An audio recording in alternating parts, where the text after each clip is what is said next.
Party ने मध्य प्रदेश विधानसभा चुनावों के लिए जो दूसरी लिस्ट जारी की है उसमें 7 मेंबर ऑफ पार्लियामेंट को टिकट दिया गया, जिसमें कि 3 केंद्रीय मंत्री भी हैं। उस पर कटाक्ष करते हुए छत्तीसगढ़ के मुख्यमंत्री भूपेश बघेल का कहना है कि भारतीय जनता पार्टी ने जिस तरह से मैदान में उतारा है अपने मंत्रियों को और एमपीज को, तो इससे ये साफ हो गया है भारतीय जनता पार्टी ये मान गई है कि वो मध्य प्रदेश में चुनाव हारने जा रही है। देखिए, बाकी भूपेश जी का बयान है, मैं तो इतना सिर्फ देख रहा हूं, ऐसा हमने भाजपा में, हाल की भाजपा में इससे पूर्व कभी देखा था क्या? शायद नहीं। आपका रिकॉर्ड भी तस्दीक करेगा इस बात की।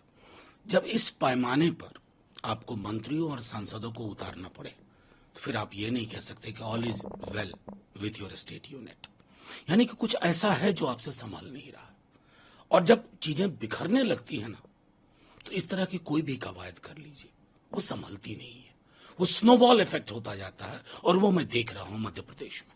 लेकिन सर, जो 3 राज्यों में चुनाव होने हैं, जनता पार्टी लगातार दावा कर रही है कि हम तीनों स्टेट जीतने जा रहे हैं।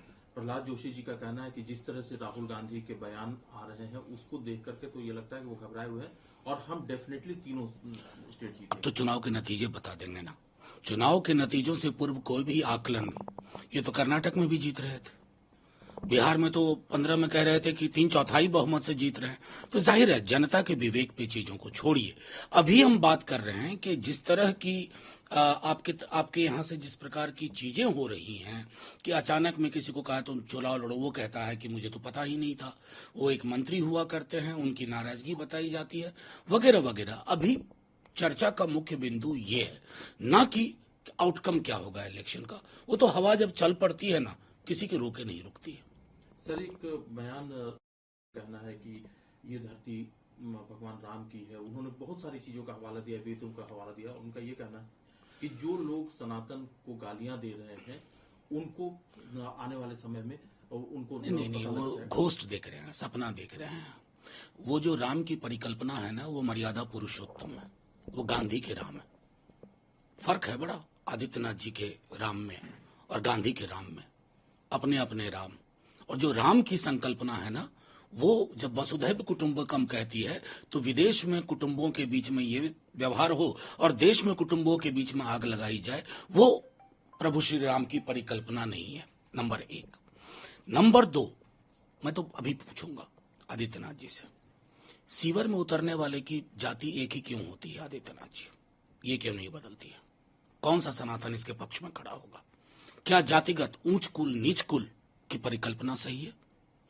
क्या प्रतिनिधित्व को नकार देना एक बड़ी आबादी के, चाहे दलित हो या अत्यंत पिछड़े वर्ग हो, ये कौन से सनातन की व्यवस्था में आता है? तो एक बार कागज दुरुस्त करिए, पढ़िए, फिर बात करिए। चीफ मिनिस्टर हैं आप। सर, एक बार फिर से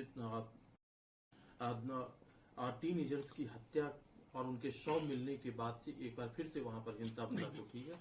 रोंगटे खड़े हो जाते हैं, यकीन मानिए। भाजपा की सरकार वहां नकारा साबित हो रही है। ये मेरे लिए भी ताली बजाने का वक्त नहीं है। मैं खुश नहीं हूं, हम में से कोई खुश नहीं है। ये क्या बना कर रख दिया हमने? दुनिया भर की चीजों के लिए प्रधानमंत्री जी को फुर्सत, मणिपुर के लिए नहीं।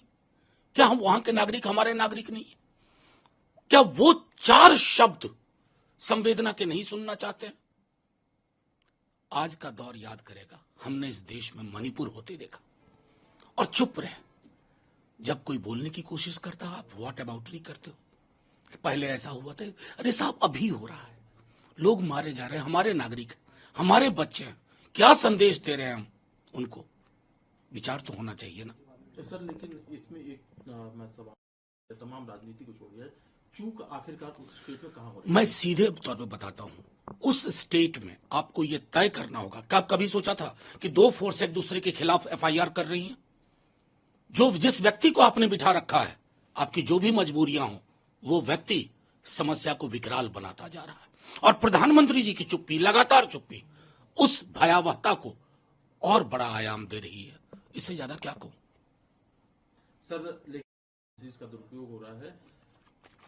तेलुगु देशम पार्टी के मुखिया चंद्रबाबू नायडू जेल में है। उनको लेकर के जो आरोप लगाए गए हैं, जो स्कैम के आरोप हैं, उनकी पार्टी के लोग राष्ट्रपति जी से भी मिले और उनका ये कहना है कि गलत तरीके से उनके नेता को जेल में डाला गया है। आपका क्या कहना है? मैं तो सीधे कह रहा हूं कि एक नई परिपाटी विकसित हुई है कि पॉलिटिकल लड़ाई आप एजेंसीज के माध्यम से लड़ो।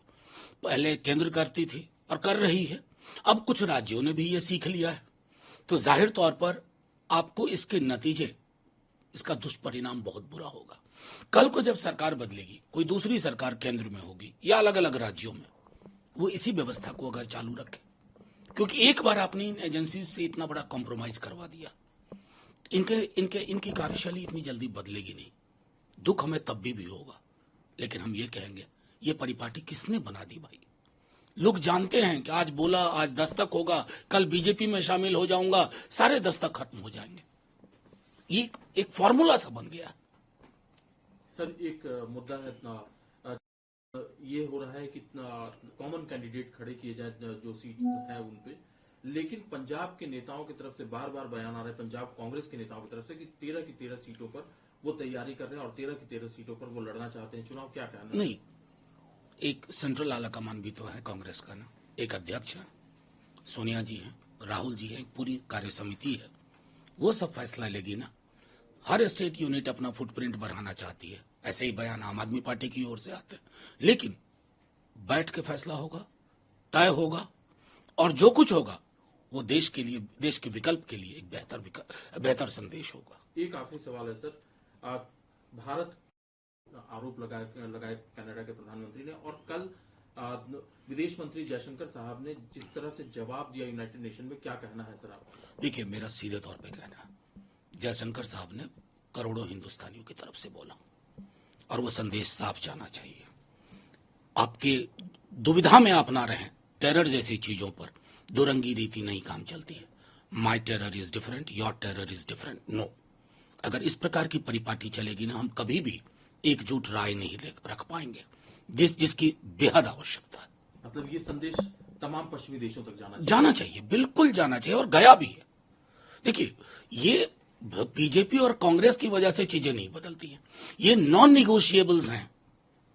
हिंदुस्तान के पोजीशन का, इंडियन पोजीशन का नॉन निगोशिएबल पर आप हमारे साथ कुछ भी करने की कोशिश करो, इस पे कॉम्प्रोमाइज नहीं करेंगे। लंबा इतिहास है, बड़ा मुल्क है, और हमारी विरासत बहुत चौकस है।